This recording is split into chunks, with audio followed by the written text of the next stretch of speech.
Jeigu skausmas išlieka 2 arba 3 dienas, būtina kreiptis į gydytoją. Ypač būtina kreiptis, jeigu turite vadinamąsias raudonas vėliavėles. Jos yra nurodomos taip.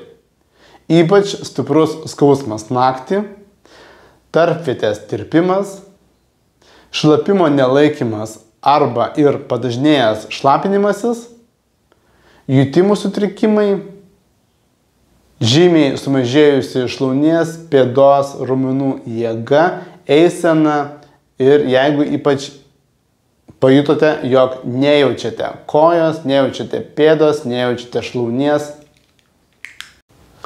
Negalima gulėti ilgiau kaip 2 dienas. Kuo ilgiau jūs gulėsite, tuo didesnė tikimybė, kad skausmas virs lėtiniu.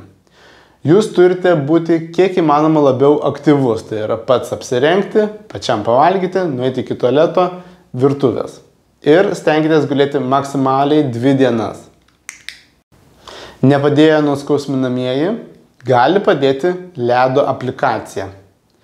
Sušaldytą daiktą, kitaip sakant, mėsą iš šaldymo kameros, apvyniokite į rankšluostį ir uždėkite skaudamoje vietoj, palaikykite 10-15 minučių.